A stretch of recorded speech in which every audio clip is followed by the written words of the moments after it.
Excuse me, sir. I'm looking for a job. I'm a hard worker. I set high goals. My motto is, if you want to win the lottery, you have to make the money to buy a ticket. So what do you say? I could start tomorrow, or even why not tonight? No, I'm not hiring.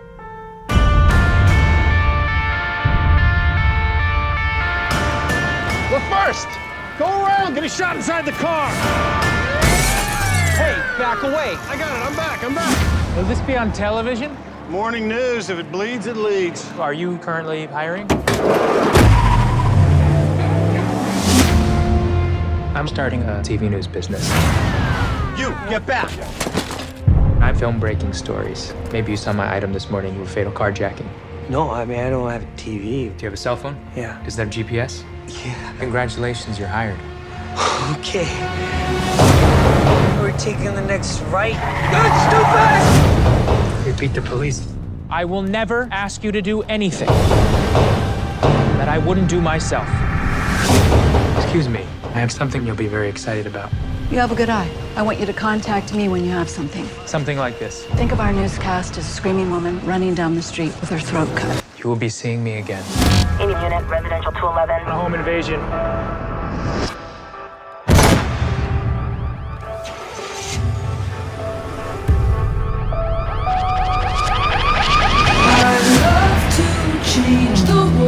You gotta call the cops. And we will, at the right time. But I don't know what to. We're gonna find the person that drove that car. Start filming. I'm Detective Fanieri. I think you withheld information. That would be a very unprofessional thing for me to do. It would be murder. I want what you promised me. I want something people can't turn away from. 911, what's your emergency? We want all of it. Oh my God! To change the world. I think Lou is inspiring all of us to reach a little higher.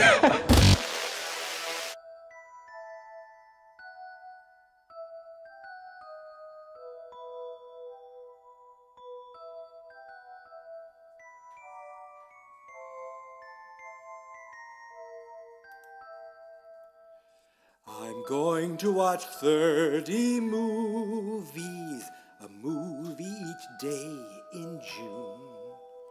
We're halfway through year 8 of movie month, and the podcast will start soon.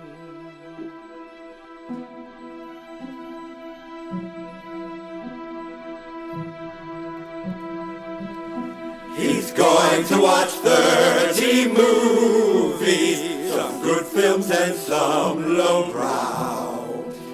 Year 8 of fans, not experts, movie month, and the podcast starts right now.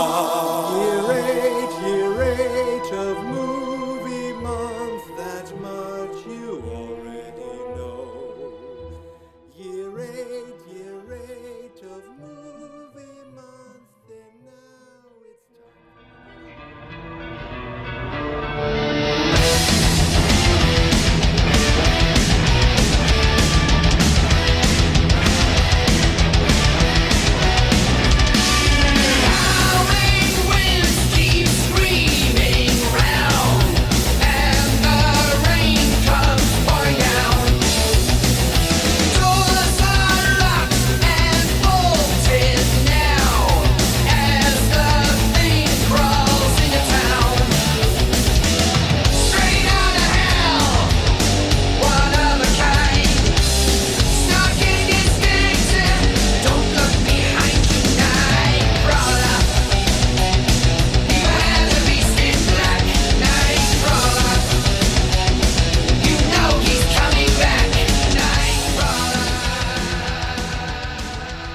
Sometimes I'm told something about a movie, and I wish I wasn't, because it almost feels like I go into that movie looking for that. Like if someone says, oh, but the last half hour of this movie, then I'm like, oh, here comes the last half hour. Something's going to happen, where I'd rather not even know that and be surprised by this, by, you know, whatever happened in that quote-unquote last half hour. Not quite an exact simile, metaphor, correlation, words, grammar.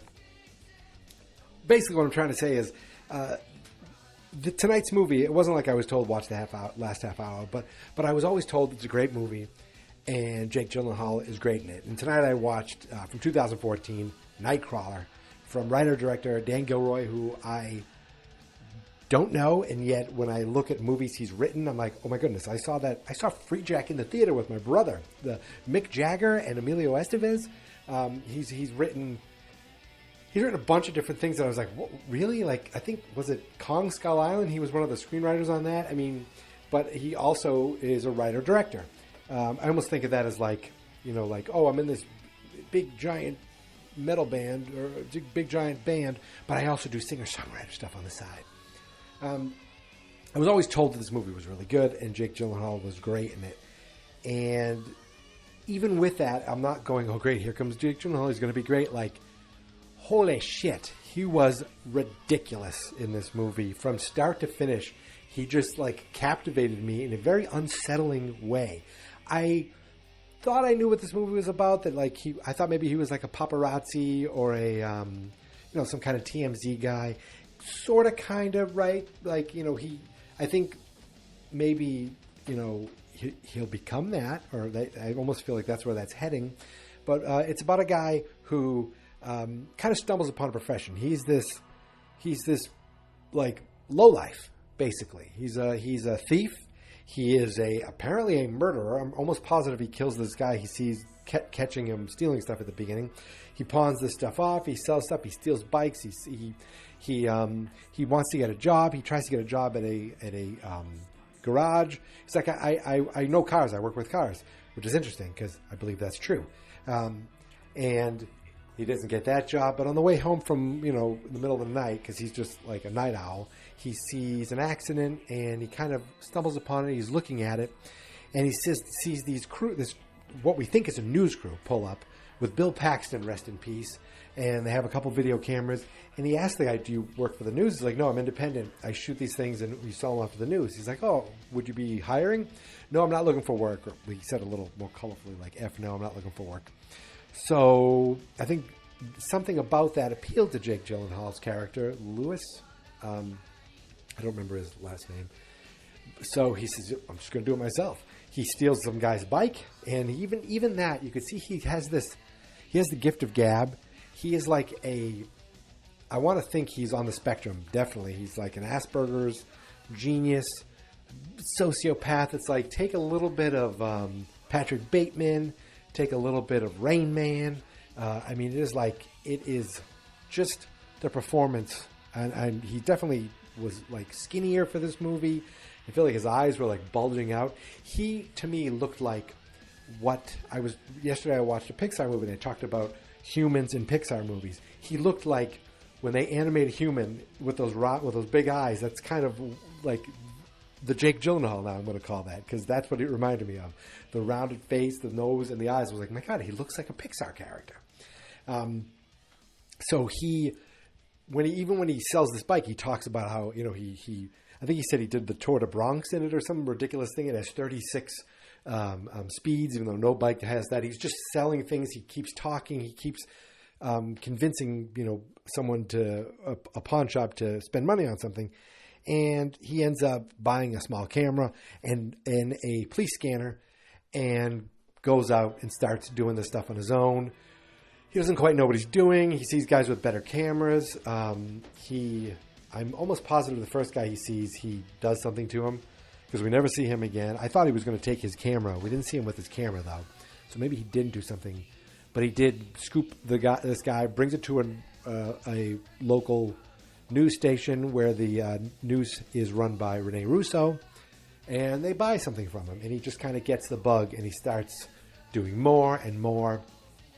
And he doesn't have, like, the social norms. Like, he'll walk right up to a dying body. He'll walk into a house that he's not supposed to. He'll go behind police tape. He does whatever he thinks he can do to get a better footage to make a sale. And what it also shows or exposes or talks about is like the depravity of the local news, where it's, we watch a scene where we're watching Rene Russo direct the news anchors to say these like words, remind people they're still in the loose. It was gut wrenching. It was, it was awful. It was vicious. Like all these keywords to try to not only deliver the news, but make you want to know what happens next, so you keep watching the news. So it's like the news does two things. It's about delivering the news to you, yes, but it really is also about keeping you watching. And how do we keep you watching? With sensational, violent, ridiculous footage from car crashes or from murders or from a car. So one car accident, well, actually, what I should say is he keeps filming things and doing things, getting paid. All of a sudden, he takes on an apprentice. He basically swindles this guy and barely pays him. And it was Riz Ahmed, who I remember from Rogue One, the Star Wars movie. He got a lot of acclaim for The Sound of Metal. That he was, I think he was up for an Oscar for it. I know the movie was all over the Oscars. I first knew him from, is it The Night Of, an HBO show that I hadn't seen, but I just knew the name, knew the face, and remember him from Rogue One. And he's just a guy who wants a job. He needs money, and basically, what was he paying him? $30 a night just to help him navigate and get places, and help him film things. And then they start doing more sales, and all of a sudden Jake Gyllenhaal has this giant muscle car. I don't know if it was like a Shelby friggin' Mustang, giant red Mustang. And it makes me think, well, he really likes cars. He drove this little shitbox like a madman. Now he's driving this thing like a man. He's got better cameras now. He's got a better GPS. He's got a computer scanner, all these things, so that he can keep doing more jobs and more jobs and more jobs. He gets all this great footage. At one point, there's a car accident. He goes to the scene of the crime and gets a shot of the car, well, before the police even get there, and he's walking up on someone calling 911, and before he looks over, and there's this perfect shot, but the body's over there. He goes over, no one's looking. He takes and drags this dead body so he has a better shot. I mean, he has no morals, he knows no bounds, and he's a sociopath, psychopath. Remember, I'm almost positive he killed this guy at the beginning of the movie, because he saw a really nice fancy watch on the security guy. Next thing you know, he's wearing the fancy watch, and he got away from the guy trying to turn him in for stealing stuff. Oh my God, what else happened? So he goes to Rene Russo, and this is when you see he's the sociopath side, where he gets her to go out to dinner with him, and then he kind of calls her and is like, "Look, you, I know you." I know everything about you. You're nearing the end of your 2-year contract, and you're on the lowest rated graveyard shift news outlet that leads with sensationalism. And I'm the best thing you have, and I'm giving you the best stuff. You need it. And basically, he kind of calls her and almost not blackmails her, but just kind of threatens to leave unless he gets exactly what he wants. And what he wants is sex with her, and I'm almost positive he gets it. They never show it. They never explicitly say it, but then later on, he gets some great footage of this, I forget exactly what it was, and he's looking for $15,000, and they might have been, was that the big murder that they got there early, and he actually filmed all the dead bodies, which is psychotic. And there's one news guy who is he's from Mad Men and from Lethal Weapon, actually, the TV show, and from Bates Motel, now that I realize it. He is trying to be moral about it. He's sickened by what they're doing. He doesn't stop it, but he's sickened by it.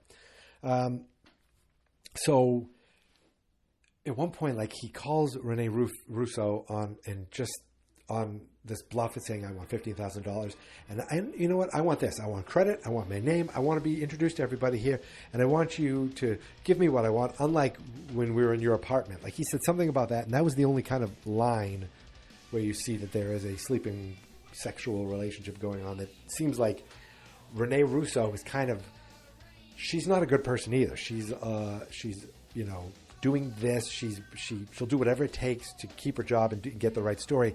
At the end of this movie, he gets this footage where he create the crescendo of this movie is he kind of goes to create the story.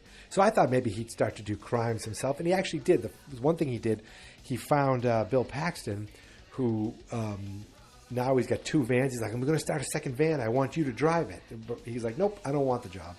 And he's like, Bill Paxton got all pissed at him because he rejected his job, even though early on Bill Paxton rejected him. So nonchalantly, we see Jake Gyllenhaal's character, fiddling under the guy's van. Next thing we know, he crashes his van. I don't know if he died. I don't think, but he looked in pretty bad shape. And we just see Jake Gyllenhaal filming him, and almost like he knows, because he's looking at him, and he knows, like, you're just another story. You're just another paycheck. And I almost wanted not Riz, because Riz was a little disgusted by this. I almost wanted Jake Gyllenhaal to give like a little wink, but maybe that would have been too much. So they hear a report about a break-in to a house, and they go to the house. No one's there yet. In fact, I think just the alarm went off. So he actually hears gunshots. He films the gunshots going off. He films the guys close up, their license plate, the guys. He gets them. They leave. He goes into the house, films all these dead bodies, which is just ridiculous. Clips off the part where he sees the guys. I didn't quite understand what that was about first. Can you hear the cracking in my leg? It's just me walking. Just kind of pacing around. So he doesn't give that part, and I didn't even register that one of the people were alive. He clips that part out, gives it to the news, and they're like, can we show this? This is amazing. I think that might have been when he talked about the $15,000 he wanted for the footage. So that's when we get the scene with the Rene Russo saying, you got to hit it hard. You got to say they're still out there. They're still out there, because you're trying to scare them and give them panic. He says, you got to say it was, just a home invasion, just people, just a family at home. Anything can happen in this Hollywood Hills. You thought it was safe. All these things are just trying to put fear into these people to keep watching, to make sure that they, maybe these people get caught and they're safe, but we don't know what's going on because the people are still out there. And the cops show up at Jake Gyllenhaal's house and are like, what would you do? You were there? Did you see anything? He's like, no, I didn't really see anything. They're like, okay. But you could tell they don't really buy it. That night, Jake Gyllenhaal's like, look, I want to tell you something. I have footage of them. And we're going to find them, and we're going to call in the arrest and get the footage of them getting arrested. He sets this whole thing up where he tracks them down, follows them, tracks them down to a Chinese food restaurant, and they calls the cops. He gets this other guy who is freaking out now. He doesn't want to do this. Earlier, he's like, I need a raise. I want half. This is ridiculous. I don't like this. But he kept doing it. So they waited for the cops to show up, knowing that something bad was going to go down, filmed the whole thing. There's a shootout. Some people died. One guy gets away. They chase him getting away with the cop. And then this is where it gets like just awful. So there's a big accident, and what's his name? Jake Gyllenhaal shows up, looks inside the car to the bad guy, and goes, "Oh, he's dead. Come film him. He's dead." And he goes around another way, and then the assistant goes up to look inside the car, and Jake Gyllenhaal is filming this. The guy's not dead. He picks up the gun, bang, bang, bang, 5 shots into Riz Ahmed, and he goes down. And then the guy bursts out, looks at Jake Gyllenhaal, doesn't do anything. Jake just stares him down. Guy hears the cops coming. There's a shootout. He gets the whole thing on footage.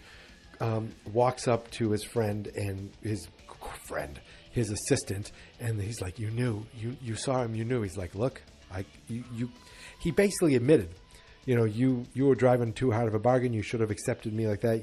You're a loose cannon. He couldn't accept that, so he just let him die. And then he filmed it. He filmed him going, brings the footage to Rene Russo, and she's like, "Isn't that your assistant?" He goes, "Yeah, it's crazy."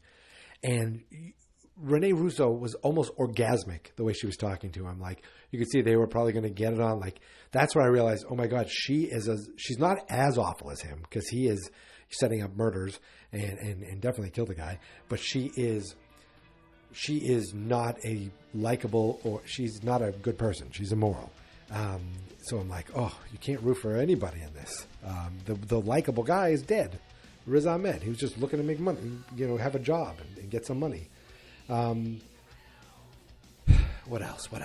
Oh, so then the cops are like, we got to take this footage down. It's like, you can't. This belongs to the station. You have no right to take this down. But they take Jake Gyllenhaal in for questioning. And even there, he's just this.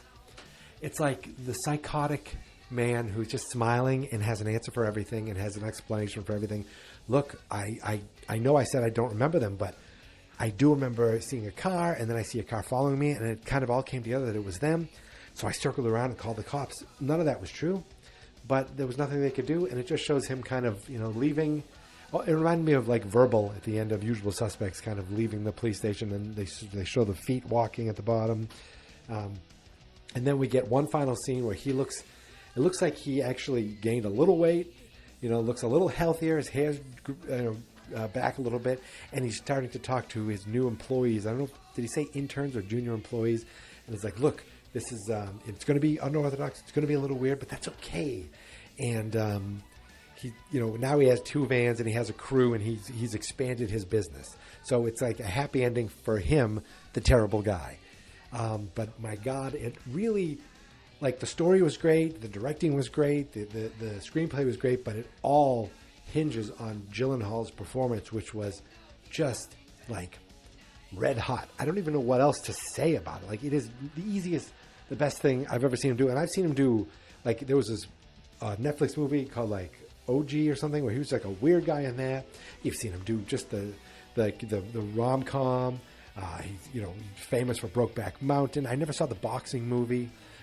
He was the villain in one of the Spider-Man movies, and he's good in that too. Like, he's the Bubble Boy. He's the boy in the bubble in Bubble Boy. I mean, the guy's done so much stuff. And I look back and I was like, he was not nominated for an Oscar or a Golden Globe. That is ridiculous. I know I said the screenplay I think was nominated. I don't know if it was the director. I think it was the screenplay. But it is ridiculous that he was not nominated for an Oscar for this. Like, can we still give him one? Is there a chance, all these years later we can give him one? It's just his, like, because the guy he was very verbose, and he was like, just, the dialogue was snappy, witty, logical, in almost like too nonchalant way. Like, he was just like explaining things, and this is the way they are. And you're like, even when crazy things are going on, he's just explaining them, and that's how it is. And it was just, honestly, mind-blowing. That's all I can say. I was texting Chris and my brother, Sean, and I said, Jesus Christ, I'm halfway through this, and my God, Jake Gyllenhaal. That's all I wrote, and they were, Chris wrote back. After I saw this, I was like, Jesus, national treasure. I'm like, awesome. And then I see that the writer-director, Dan Gilroy, did another movie with Jake Gyllenhaal and Rene Russo on Netflix. I don't know if it's about fashion or art. I don't know exactly what it is. I remember a preview and I never saw it. And it looks like Jake Gyllenhaal's doing something interesting again, like an interesting type character. Maybe someday I'll watch it. I forget what it's even called. But it's a Netflix movie. But, yeah, I think that's it. I think I've covered just about everything I wanted to say. Short and to the point. I'm wandering around my hallway. It is, my goodness, 10:24. So, hey, it's still Tuesday the 15th, which means we are literally at the halfway point of movie month. And I'm not sure if this was my favorite movie, but it is probably my favorite performance so far. It might be, it's up there. It's up there as one of my favorite ones. I mean, this was like solid. 5 thumbs up. If I had 5 thumbs, I'd do it. Anyway, yes. Day 15. We did it, my friends. We did it. I'm going to go put this up right now. You're going to listen to it tonight or maybe tomorrow on a jog by Pottersville or something. And, yeah, that's it. So, anyway, you know where to find me, right? On Twitter and on Instagram, it's Geek Mentality. On Facebook, it's just Fans Not Experts. And, of course, the website is fansnotexperts.com. 15 days down, 15 days done. We've reached the apex. We've reached the top of the mountain. And now we start the long descent down to the base of Movie Month 2021 as we are as we are at the halfway point. My metaphors are done. Until tomorrow, my friends, here is my theme song. This is my podcast, I made it. Geek Mentality's what I named it. And I think you should listen and subscribe. 'Cause I'm kinda funny and awesome. I think that I'm worth your time, and I'm kinda handsome. My mom says, please listen and please subscribe. At least listen to this episode. Fans not experts.